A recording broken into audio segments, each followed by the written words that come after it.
राष्ट्रसंत जनार्दन स्वामी महाराज यांच्या सानिध्यात राहिलेले हरिभक्त परायण भाऊराव पाटील यांचा 75वा अमृत महोत्सव साजरा। हरिभक्त परायण शिवभक्त भाऊराव पाटील 75व्या वर्षात पदार्पण करीत आहे। त्यांच्या अमृत महोत्सव वर्षानिमित्त भाऊराव पाटील यांच्या अभिष्ट चिंतन कोपरगाव येथील जनार्दन स्वामी महाराज यांच्या समाधीस्थळी महापूजा पादुका पूजन आरती केल्यानंतर समाधीस्थळी समोरच असलेल्या काशी विश्वेश्वर महादेव मंदिरात महादेवाची पूजा, दुग्धाभिषेक, जलाभिषेक व आरती करत धार्मिक वातावरणात पार पडला। राष्ट्रसंत जनार्दन स्वामी महाराज यांचे निकटवर्तीय मानले जाणारे भाऊराव पाटील यांचा जन्म 25 फेब्रुवारी 1950 रोजी झाला। भाऊराव पाटील हे प्रवचन आणि सत्संग धार्मिक आणि सामाजिक जीवनात अत्यंत महत्त्वाचे असतात। या दोन साधनांद्वारे समाज प्रबोधनाची प्रक्रिया सुलभ आणि प्रभावी बनते। समाजात सकारात्मक सामाजिक बदल घडून येतात।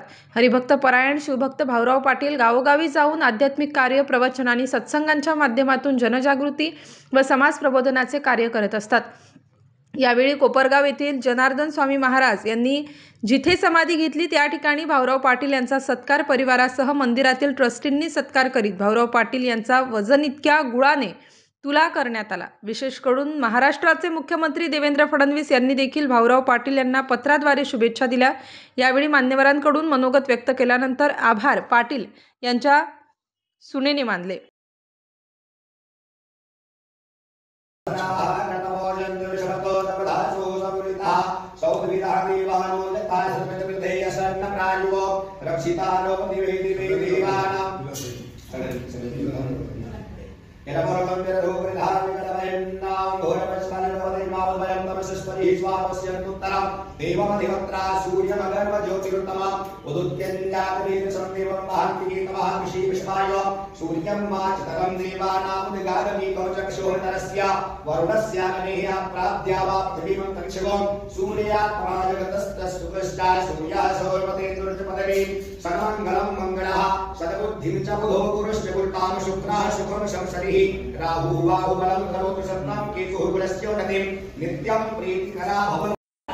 मी मनापासून स्वागत करते। बाबा म्हणजे काय? बाबा म्हणजे काय? आपण सर्वजण आईच्या प्रेमामध्ये बाबांचं निस्वार्थ आणि असीम प्रेम विसरूनच जातो आणि ह्या प्रेमाला आपण नेहमीच कुठेतरी विसरत असतो। बाबा म्हणजे अपरिमित कष्ट करणारे शरीर, अपरिमित काळजी करणारं मन आणि स्वतःच्या आकांक्षा बाजूला ठेवून आपल्या मुलांसाठी झटणारं अंतःकरण असे आमचे हे दादा। यांचा जन्म 25 फेब्रुवारी 1950 साली झाला आणि हा दिवस आमच्या दादांचा सर्वात महत्त्वाचा ठरला। आज आमचे दादा 75 वर्ष पूर्ण करीत आहेत आणि हा त्यांचा अमृत महोत्सवी वाढदिवस आहे। याच अनुषंगाने आपण सर्व कोणी कुठे, कोणी त्र्यंबकेश्वरवरनं आलं, कोणी शिर्डीवरनं आलं, कोणी औरंगाबादवरनं आलं, सगळे इथे जमणं हा दुग्ध शर्करा योगच मानावा असं मला वाटतं। त्यांचे बालपण त्र्यंबकेश्वर येथेच गेले। परिस्थिती अत्यंत गरिबीची आणि त्या काळात त्यांचे शिक्षणही जेमतेम झाले, पण तेच शिक्षण आज परिपूर्ण ठरले। आमच्या दादांनी नगरपालिकेत नोकरी केली। 1970-71 मध्ये राष्ट्रसंत जनार्दन स्वामी त्र्यंबकेश्वरला आले आणि त्याच वेळी दादा बाबाजींच्या सानिध्यात आले।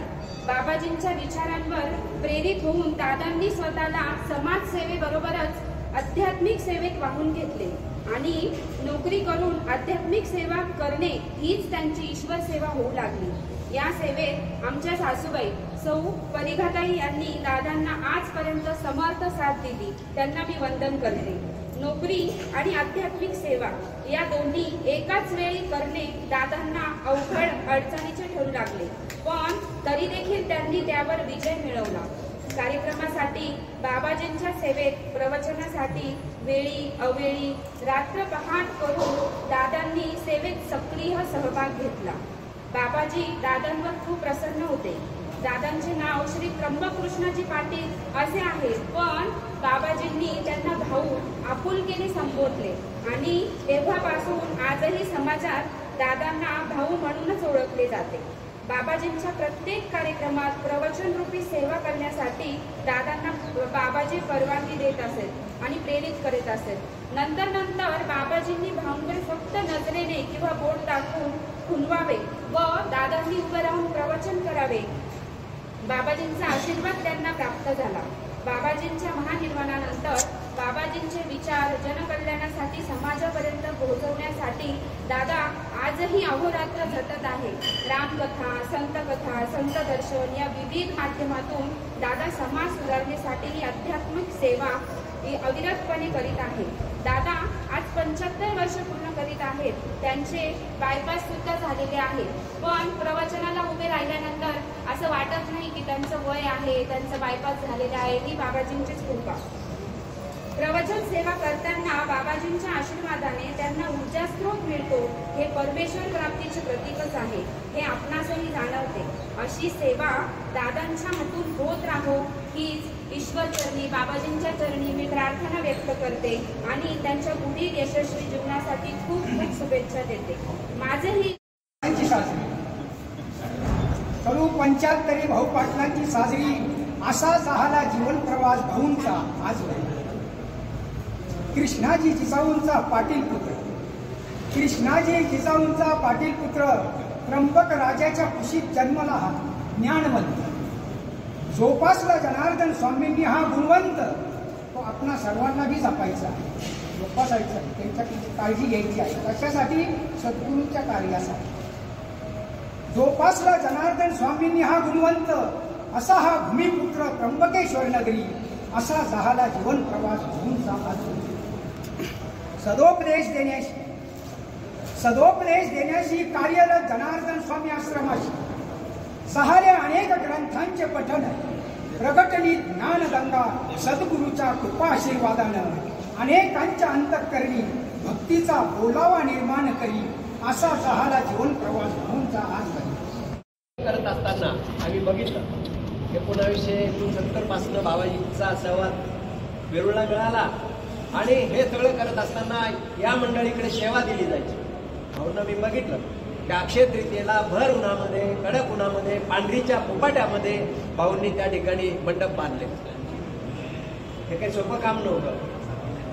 आपण असं म्हणतो लोखंडीचे ने, हा असा प्रकार आहे. सद्गुरूच्या सेवेमध्ये तत्पर राहणं ही काही साधी गोष्ट नाही आहे.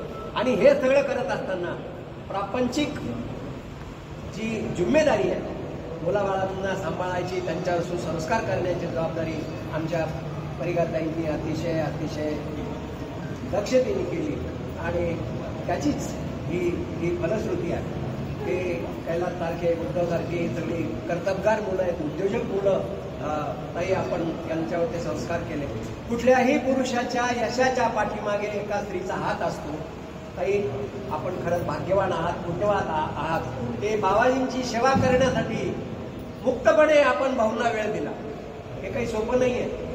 त्या माऊलीची आपल्याला परवानगी घ्यावी लागते. सगळ्यात परवानगी देतील असा विषय नसतो तो. ज्यांना ती परमार्थाची जाण आहे, ज्यांना जनार्दन स्वामी ज्यांनी पाहिले, जनार्दन स्वामी ज्यांनी ओळखले, अशाच भगिनी या सगळ्या गोष्टीला हातभार लावू शकतात. भाऊंना बाबाजींनी सांगितलं, आम्ही साक्षीदार आहोत की भाऊ तुम्ही बोला. आणि भाऊंनी प्रवचनाला सुरुवात केली. भाऊ हे सगळं करत असताना भाऊंनी अतिशय तयारी केली. मी भाऊंच्या बरोबर डॉक्टर ओझा त्यांनी जे काम दिलं. स्टार न्यूजसाठी सिद्धार्थ लोखंडे, नाशिक.